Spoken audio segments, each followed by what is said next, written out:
Shut up and sit down.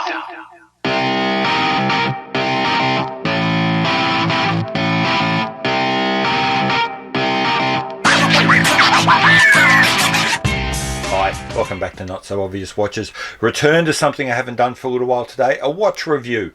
Today I'm going to be reviewing my ORIS 65 Diver. I've got the Deauville, which is a fancy name for kind of baby blue version. I will occasionally refer to the black where it's appropriate, but generally we're going to be talking about the blue and grey version. Okay, I'm not going to put the reference number up because it's really long, like all the ORIS reference numbers are. I'll put that above my head now. In terms of year, this watch was introduced in 2015 and didn't survive a long time. Despite being something of a fan favourite, this watch really seemed to only last about 3 years and was replaced with a much more conventional dialed version without the funky numbers and with just much simpler indices. So possibly a more mass market appealing in the new version, but I think this version here, I'll call it the Series 1, is way more fun and it's my favourite, which is why I've kept this one and haven't updated to a newer version, I suppose. In terms of style and shape, it's very much a retro diver. We're going to talk about its history and its roots later. Whilst saying it's a dive watch, if you go back in time, you'll see watch companies used to bring out these things called skin divers that were kind of like a diver, had some water resistance, but were leaner, lither, and not as bulky, not as jacked up. The ORIS 65 Diver really sits in that category. In terms of market, it's kind of entry to just above entry level Swiss.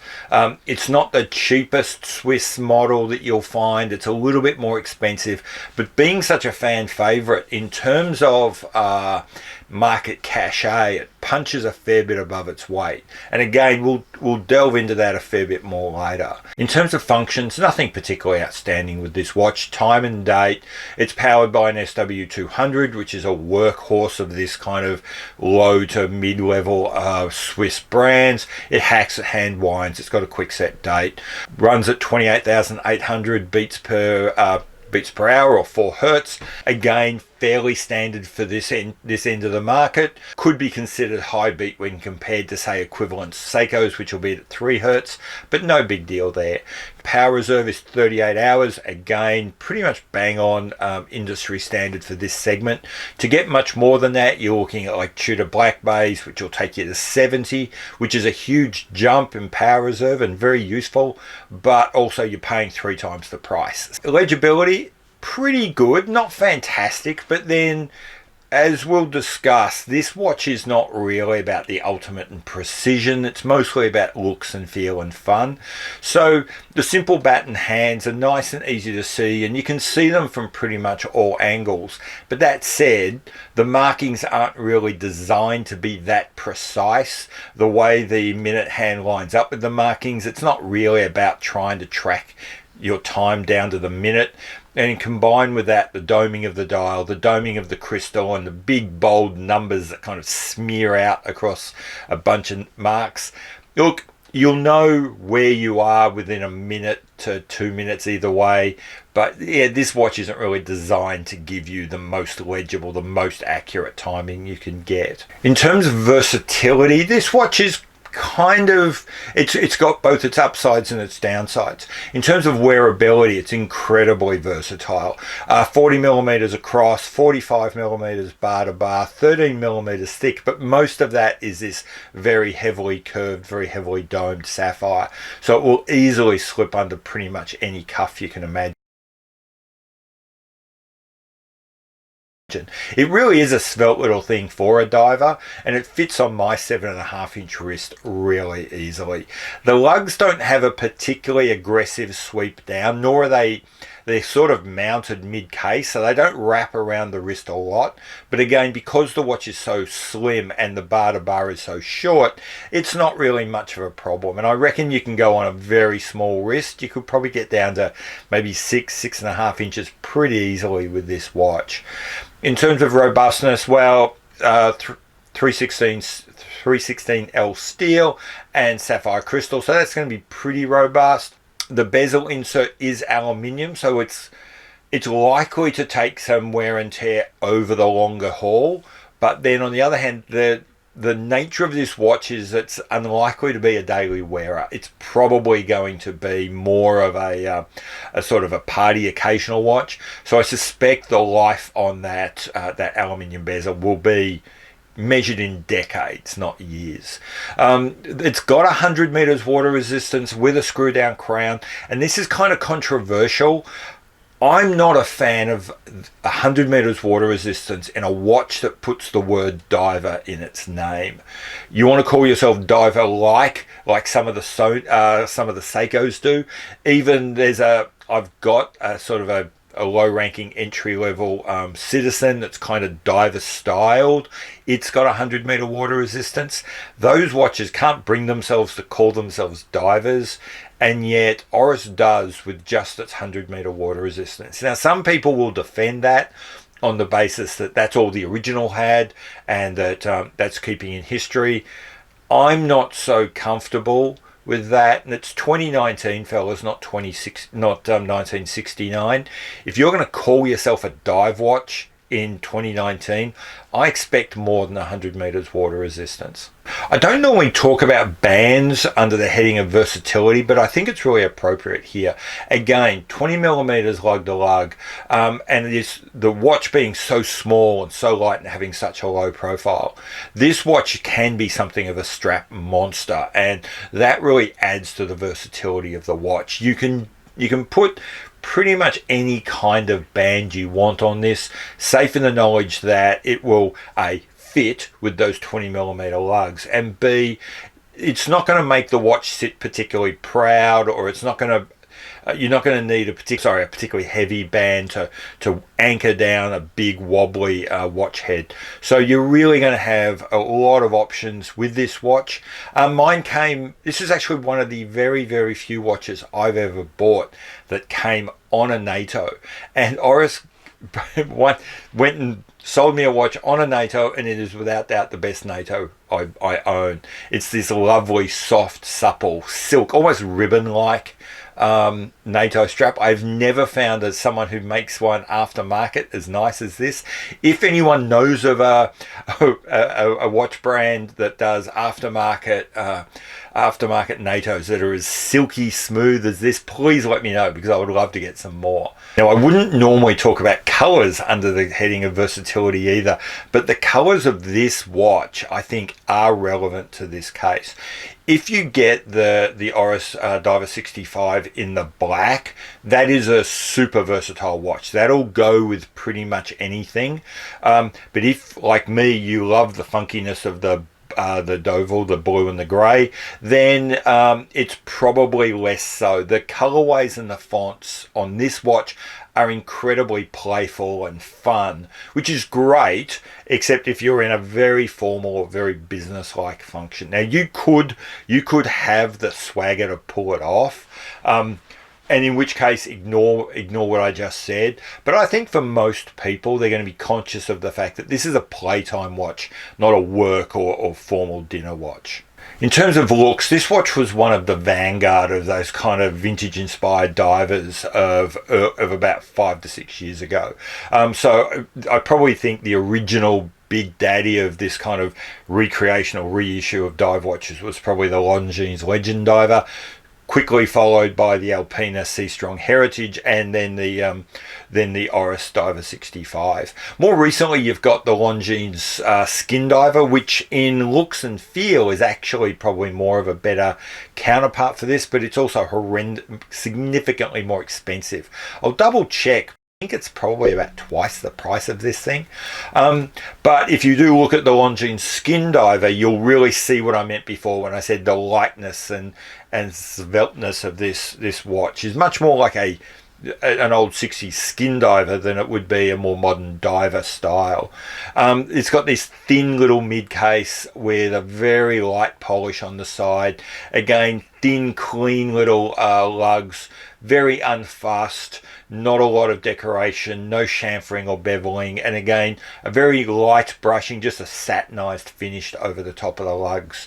So it's like think of, if you picture someone who's going skin diving in your head, you're probably thinking someone in perhaps, just a bathing suit, just a pair of fins, just a snorkel, just a mask and a watch, and go. That's where the ORIS Diver 65 sits. Think of a full-on scuba diver with all the tanks and the big wetsuit and the head and everything like that. That's more like your classic diver. This thing is a watch where you've got your proverbial nothing more than fins, mask, watch, snorkel, go. There's just such a lightness of touch about this watch that makes it really fun to wear. Well, the case is nice and light and graceful and fun. It is also fundamentally not incredibly interesting. The real interest, the real eye candy of this watch is in the dial. The case is the straight man to the dial's kind of joker. So the case is simple and straight and almost elegant, but the dial is where all the party is. Big domed crystal gives, and I'm pretty sure that the dial itself, the dial face itself, is quite heavily domed as well. Gives it something of a carnival glass kind of feel. Combine that with the big funky Arabic numbers at the 12, 3, 6 and 9, which themselves have got this like 1960s Kubrick spaceship kind of feel. And you've got this, it's a really fun kind of, you just look at this watch and think 60s. So you combine the dial with the aluminium bezel, and again, there's these words I just keep using over and over again, and it's like lightness and ease and playfulness, and the aluminium dial, which won't be as robust and will scratch up a little bit than some of the more modern materials you could use, is still the right choice for this watch. It carries the right feel, the right sense of being just the right material for this watch in this application. All of that said, I'm not 100% convinced on the total color palette of the Deauville and Grey version of this watch. The Deauville and Grey, particularly with the kind of fauxtina that they've used on the hands, is perfect. It's to die for. And the black bezel on the black watch matches perfectly and is great. But the black bezel on the Deauville and Grey just jars. It's a bit incoherent, a bit incongruous. It kind of, they're almost like from a different color palette. It's not even a complementary color. It gives the watch a bit of a parts bin feel, like ORIS kind of went cheap, and that bezel had been like a cream or perhaps a matching grey or something. I think it would have been way better than the black, which, as I said, looks like it kind of got borrowed from the leftover bin when they were putting the watch together. The date implementation, though, I've got to admit, is really nice. Yeah, look, it is just black, but we're kind of used to the idea that dates come in either black or white. So I think the black is a much better choice here than the white and works perfectly well. I'm a sucker for the date at the 6 o'clock, so they've already got me there. The integration of the date is really nice. Tiniest of tiny little intrusions into that kind of fauxtina border around the numeral. You've really got to be looking hard to see it, so the date implementation doesn't really mess with the overall geometry of the dial, which is lovely. The date is a little bit hard to read, got to say it. But on the other hand, if I have to make the choice between a well integrated but a little bit hard to read date, or a much bigger date that kind of squashes the dial up and butchers the numbers, I'll sacrifice being able to read the date for the aesthetics. So whilst it would have been nicer if the date was easy to see, I can kind of see why, and I support the choice that the ORIS designers made here. Okay, the baton, minute and hour hands are nothing special. They're very simple, but they are nicely done. The silvered edges with the loom-filled centers give the hands a kind of three-dimensionality, which adds some substance and kind of elevates the look of the watch. Too often at this entry-level watch, the watches are the hands are very simple stampings, and they've got this kind of 2D flimsy look. ORIS has very neatly avoided that, and so the hands, as I said, have got this sort of solid look, which elevate the feeling of the watch. And I love the second hand. It has got this really cool little lollipop, and then when you watch it, and the little lume-filled lollipop kind of floats like this elegant little dot over the dial. I do love that. Speaking of lume, now lume is normally not something I'm really big on, but the way they've painted the numbers on the dial as a cutout of a big lume square is really funky, and lume shots with this watch are really amazing. That looks fantastic.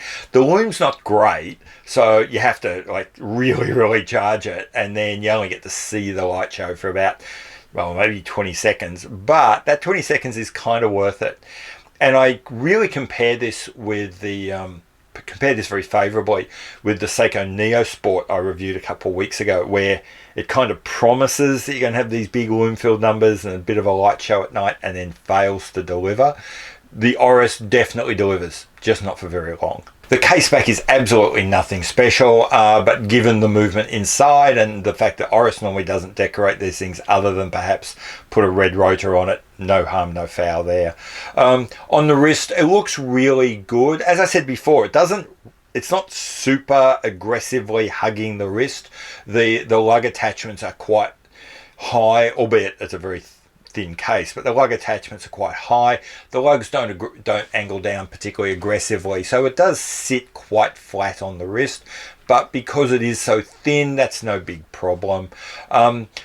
Perhaps if you had it on a non-NATO, you would lose about another 1.5 mm, 2 millimeters out of that height, and so it would sit a bit more snug. On the wrist, it's comfortable, not especially so. Again, it probably would get better on a strap other than a NATO. It would sit just a little bit lower, but like I said, the design of this watch is such that it doesn't sit very proud. It's not particularly top heavy. It's not particularly wobbly. There's nothing in it that digs in or jars. So whilst probably not as comfortable as, say, a Seiko Turtle, which is one of the most comfortable watches I've ever worn, it's plenty comfortable enough and perfectly fine. The controls are excellent to use. It's an SW200, so the crown behavior is going to be like most watches in this segment. Winding up is pretty smooth. It gets a little bit gritty as you get to the end of winding the spring up, but when you start off, it's wonderful and buttery smooth. It's incredibly easy to find the first and second position. I hate it with watches where it's really fiddly and you kind of, am I on the date? Am I on the time? Am I on the date? Am I on the time?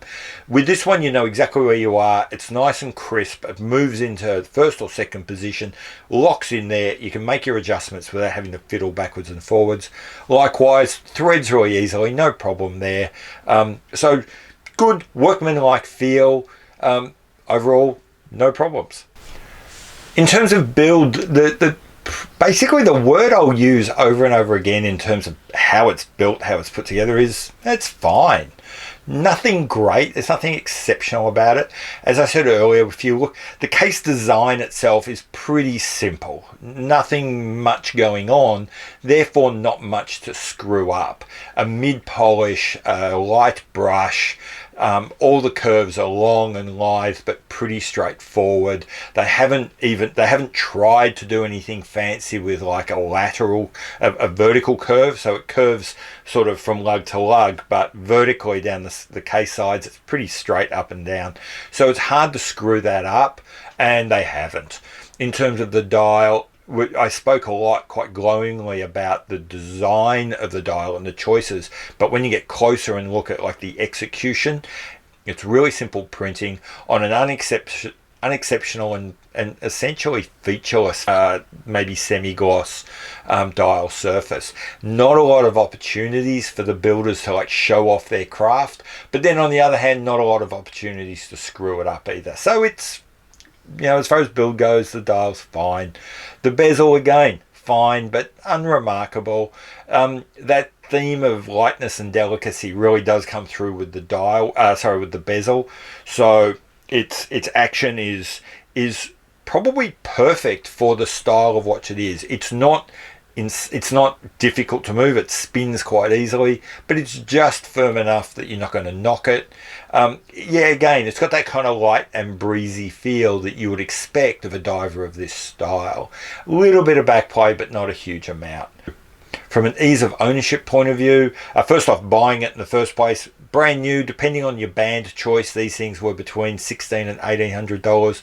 And today, if you can find a new one, and new ones are becoming harder to find, you're still looking at $1,500 to $1,600. So, good news is that they seem to be retaining their value. The bad news is that, yeah, they seem to be retaining their value. So if you're looking to pick one up thinking it's going to be cheaper because it's discontinued, that didn't really work. In terms of maintenance, it's an untouched sellita. It's going to be as easy as a Swiss watch can be. Finding one can be a bit tricky. The first generation versions are becoming less common, but if you go on Chrono 24 now, you'll find probably half a dozen blacks and one or two blues. What you will struggle with is to get the particular band that you might want. In terms of authenticity, this is a pretty authentic watch. Now, I think of authenticity as in three ways. The first is the watch true to the history of the watch and the brand? But balancing that, has the watch been held captive by that history, or has the designer used their flexibility and their freedoms smartly when they can get an option, when they can? And then the third thing is the watch honest? Is it transparent about what it is, or does it kind of tell a bit of a fib? In which case, this watch is pretty good, but not quite as I would like it. And I'm going to sort of smack it for something I've already mentioned before. So to start with, in terms of its history, if you compared this watch, particularly in the black, to the original diver, yeah, it is very true to form. They've done a wonderful job of picking up the key elements that made the last diver great and bringing that forward to 2019.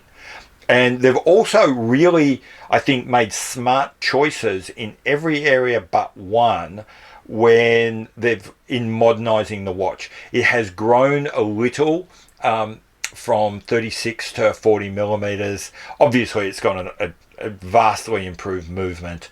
They've moved the date from the 3 o'clock down to the 6 o'clock, which some of you might not like, but I think is a fantastic move. Few little tiny proportional changes. So proportionally, the bezel is a bit thinner than the original one was. The one thing I wish they had done, and it's again, I'm beating a dead horse here, is why call it a diver in 2019 and only give it 100 meters water resistance? You made the watch bigger. Oh, by the way, you gave it a new colorway option. You moved the date. So don't tell me that it was so important that you keep the 100 meter water resistance. I think that was a mistake. And calling a watch with a 100 meter water resistance a dive watch in 2019 is not as authentic as I would like it to be. In terms of the positional power of this watch is really, really interesting. To start with, ORIS is a much loved brand amongst watch geeks. It's independent. It has been independent for a long time. It's really made a big deal of the fact that it focuses on mechanical movements. It has very little quartz in its history, has no quartz in its brand right now. Combine all of that, and this is a brand that punches way above its nominal weight. ORIS in general is that kind of popular kid that we all grew up with, that was pretty much at home in any group. So we could go hang out with the jocks and could go hang out with the science geeks, go hang out with the hipsters, go hang out with the queen bees, and always fits in. That's ORIS. Never the richest kid, never the poorest kid, never the funniest kid, but never the geekiest. Always just right for pretty much any area that it belongs. It's kind of, in some ways, it's kind of like a Rolex, but just taken down a notch or two, and as a result, losing some of the stuffiness and baggage that a Rolex might bring. And take that with the Diver 65 and you ramp it up to 11. This is possibly the most favoured watch within this really, really popular kind of kid group of ORIS watches. And it's this version of the Diver 65 is definitely the most fun version of that kid. Never the best looking, never the most fashionable, but when this kid comes to your party, you know we're all going to have a good time. That's the ORIS 65 Diver, especially in the Deauville blue. That said, as I've said before, with this particular colour scheme, you're going to be ready for occasionally the kid's going to muck up the dress code and just not quite be appropriate for the party. So sum all that up, despite being essentially an entry-level diver, this watch carries considerable positional punch. This is a watch that you can pretty much wear to any kind of watch function, and you're almost always going to get that appreciative nod from the watch geeks and almost never get that sort of crinkled nosed scowl about what are you doing with that entry-level watch here. So what's the verdict on this? Are we going to swipe right, yay, or swipe left, boo, on this watch? For me, it's a hard swipe right. The word I keep coming back to is like delightful and fun and playful. It's just really, I just smile every time I think about putting this watch on, and if I'm wearing it, I'll look down at the dial. It just makes me happy, and that's a pretty good thing. Take that away, it's not a brilliant build, but then it doesn't have to be. The only negative points I would note is this fun comes at a bit of a price. For what it is, it's actually quite expensive. It's a diver with only 100 meter water resistance, nothing particularly special going on, very, a standard SW200 movement. If you look at this in those sorts of specs in a micro brand or even the Alpina, you are going to be $400, $500, $600 cheaper. Yes, you'll pay a little bit more if you start looking up at the Longines Legend, but then on the other hand, go look at that watch and look at the level of finish and detailing that watch brings, and you can kind of see where the extra money goes. Ultimately, it just comes down to the fact you're paying for the fact that this is a really popular watch. You're not buying an exceptional build, an exceptional level of materials. You're buying the popularity of this watch. That power that I spoke about before, that's coming with a price. The other thing I would say is, and especially in the Deauville version that I've got, it's not the most versatile watch. So if you were going to spend $1,500 and buy your one Swiss watch that has to do everything, maybe the ORIS Diver 65 isn't for you. Certainly not in the blue and the grey. The black, maybe. So, wrap all that up. Absolutely highly recommend this watch, especially if it's going to form part of a collection, and especially if you've got something that's a little bit more dress oriented to go with it, to carry you across. But that said, if you do buy this watch, for the occasional time you can't wear it or can't really enjoy it, every other time you're going to love it. And when you are wearing it, it's going to make you smile. So that's a pretty good recommendation. Hard right on this one. Can't recommend it enough. So I hope that was helpful. I've been Pete McConville. This has been Not So Obvious Watches. On the card that comes, you will see my Instagram and email details. Please feel free to, by the way, I don't do wristwatch checks. If you want to know what I'm wearing on any day, go have a look at my Instagram. If you want to get in contact with me, either DM me through Instagram, email me, or leave a comment below. I do try and be as interactive as I can, and I love getting comments. If you've got ideas for things you'd like me to talk about, that sort of stuff, again, that'd be great. Thanks very much. Bye.